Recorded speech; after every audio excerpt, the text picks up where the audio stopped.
एक युवक एक युवती की गला दबा के जान ले लेता है, पर जब पोस्टमार्टम की रिपोर्ट आती है तो युवती की जान गला दबाने से नहीं बल्कि किसी और कारण से निकलती है। लेकिन पुलिस इसी युवक को आरोपी बनाती है क्योंकि युवक से एक चूक हो गई जिसकी वजह से आज वो सलाखों के पीछे है। नमस्कार, मैं हूं श्रद्धा राय और आप देख रहे हैं द चाणक्य पे क्राइम कहानी।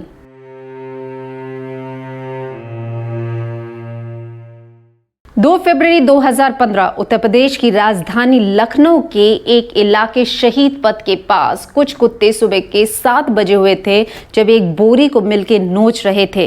नोचते नोचते बोरी में से इंसान के पैर बाहर निकल आते हैं।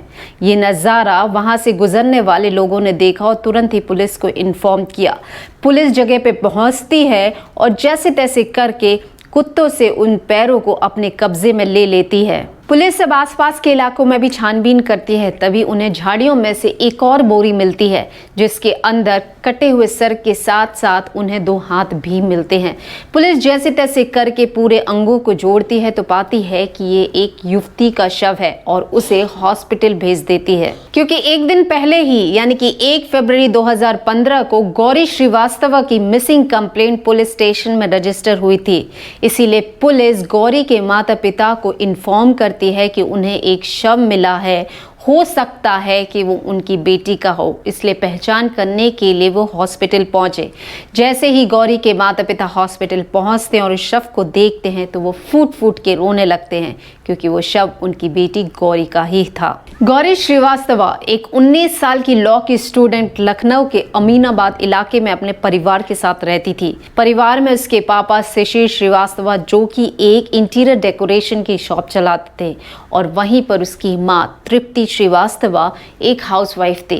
तृप्ति और शिशिर की बेटी थी यानी कि गौरी, जो अब इस दुनिया में नहीं रही। गौरी का नेचर एकदम फ्रेंडली, ओपन माइंडेड और खुश रहने वालों में से था। गौरी 1 फरवरी 2015 को दोपहर के वक्त यानी कि 12:30 बजे अपने घर से निकलती और माँ से कहती है कि पापा की जैकेट को ड्राई क्लीन कराने के बाद वो मंदिर जाएगी और फिर घर पे वापस लौटकर आएगी। लेकिन शाम के जब 4 बज जाते हैं और गौरी घर नहीं आती है तो गौरी की माँ लगातार गौरी को कांटेक्ट करने की कोशिश करती है, पर गौरी फ़ोन नहीं उठाती है। परेशान होकर माँ अपने पति को फ़ोन लगा के कहती है कि गौरी फ़ोन नहीं उठा रही है और अभी तक घर भी वापस नहीं आई है। पिता भी ये सुन के थोड़ा सा परेशान हो जाते हैं, इसीलिए वो भी गौरी को कंटिन्यूसली फ़ोन लगाते हैं, पर गौरी उनका भी फ़ोन रिसीव नहीं करती है। गौरी के माता पिता लगातार गौरी को फ़ोन लगाते रहते हैं, लेकिन उनका प्रयास तब सफल होता है जब गौरी का फ़ोन उठ जाता है। लेकिन फ़ोन उठाने वाली गौरी नहीं बल्कि एक लड़के की आवाज़ आती है और वो कहता है कि गौरी और वो गार्डन में घूम रहे हैं, कुछ समय के बाद गौरी घर पहुंच जाएगी। पिता कहता है कि मेरी बात गौरी से करा दो, लेकिन लड़का पिता से बात नहीं करवाता है और फ़ोन डिस्कनेक्ट कर देता है। पिता फिर ट्राई करता है और कुछ समय के बाद फिर वो लड़का फिर से फ़ोन उठा लेता है, लेकिन दोबारा वो यही स्टेटमेंट देता है कि गौरी घर पहुंच जाएगी और फ़ोन डिस्कनेक्ट कर देता है। माता पिता फिर ट्राई करते हैं, लेकिन इस बार वो लड़का कहता है कि गौरी की तबीयत अचानक से ख़राब हो गई है, इसीलिए उसे नज़दीकी हॉस्पिटल में ले जा रहा हूँ, आप तुरंत वहाँ पहुँच जाइए। इतना सुनते ही माता पिता हॉस्पिटल में पहुँच जाते हैं, लेकिन वो शॉक हो जाते हैं क्योंकि गौरी नाम की कोई भी पेशेंट वहाँ उस हॉस्पिटल में आई ही नहीं थी। माता पिता उस गार्डन में भी गौरी को ढूंढने जाते हैं जिसका जिक्र उस लड़के ने फ़ोन पे किया था, लेकिन गौरी वहाँ पर भी नहीं मिलती है। माता पिता समझ गए थे कि कहीं ना कहीं अब गौरी किसी मुसीबत में है, इसीलिए वो तुरंत ही पुलिस स्टेशन जाके पूरे मामले को पुलिस को बताती है और FIR दर्ज करवाती है। अगले ही दिन क्योंकि गौरी का शव मिल जाता है, पुलिस अपनी इन्वेस्टिगेशन में लग जाती है और इन्वेस्टिगेशन के दौरान सबसे पहले वो गौरी के कॉल रिकॉर्ड को चेक करती है।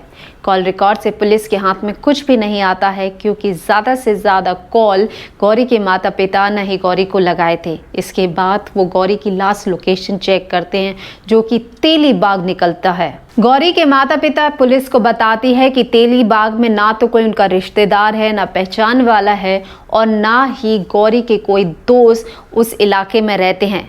पुलिस आस पड़ोस में भी तेलीबाग की कुछ जानकारी निकालते हैं, पर ऐसी कोई इन्फॉर्मेशन फिर पुलिस के हाथ नहीं लगती है जिससे वो इस केस को सुलझा सके। इसीलिए अब पुलिस तेलीबाग के CCTV फुटेज को चेक करती है।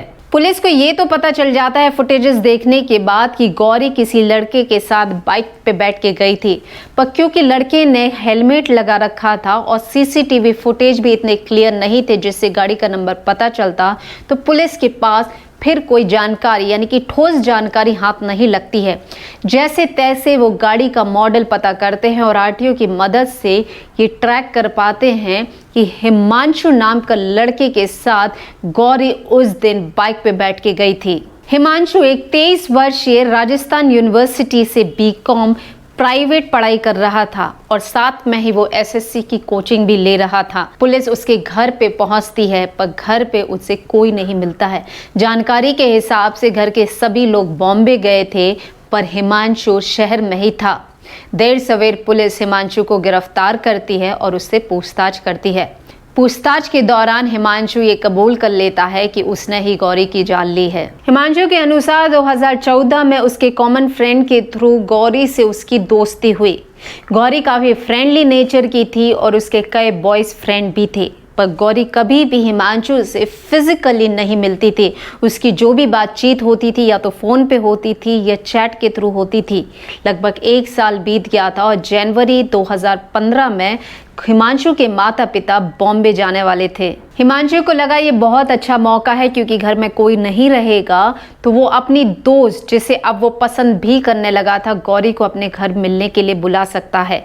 इसीलिए वो गौरी से मिलने के लिए कहता है क्योंकि गौरी भी लगभग साल भर से उससे बातचीत कर रही थी, दोस्ती अच्छी हो चुकी थी। इसीलिए गौरी भी उससे मिलने के लिए उसके घर को 1 फरवरी 2015 के दिन पहुंच जाती है। हिमांशु खुद गौरी को अपने घर पे बाइक पे लेकर आता है। दोनों खूब देर तक एक दूसरे से बातचीत करते रहते हैं। फिर हिमांशु गौरी से उसका फ़ोन मांगता है। गौरी फ़ोन देने से मना कर देती है।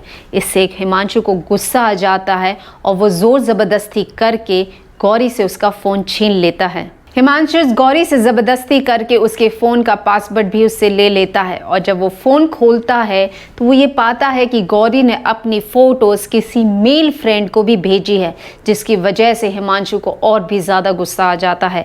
दोनों के बीच में तू मैमा होती है, बहसबाजी होती है और इसी के चलते हिमांशु उसका गला दबा देता है और वहीं पर गौरी ढेर हो जाती है। हिमांशु को लगता है कि गौरी मर चुकी है। वो घबरा जाता है, उसे समझ नहीं आता कि अब वो क्या करे।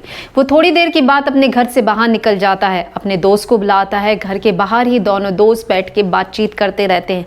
काफ़ी समय तक बात करने के बाद उसका दोस्त वहाँ से चला जाता है और हिमांशु पहले जाके खूब सारी दारू पीता है। फिर बाद में वो एक दुकान पे जाके कुछ बोरियां और आरी खरीद के लाता है और फिर घर पे आके गौरी के शव के टुकड़े करके बोरियों में बांधकर उसे फेंक कर आता है। पुलिस हिमांशु को गिरफ्तार कर लेती है और आज हिमांशु का केस कोर्ट में चल रहा है। लेकिन उस समय जब पोस्टमार्टम रिपोर्ट सामने आई तो ये पाया गया कि गौरी की जान गला दबाने से नहीं बल्कि आरी से काटने से गई। यानी कि हिमांशु ने जब गौरी का गला दबाया और वो ढेर से नीचे गिर गई तो हिमांशु को लगा कि गौरी मर चुकी है, पर उस समय वो बेहोश हो चुकी थी या कोमा वाली स्थिति में पहुंच चुकी थी और गौरी को जिंदा हिमांशु ने काट दिया। ज़रा सोचिए कितनी विचलित कर देने वाली बात है।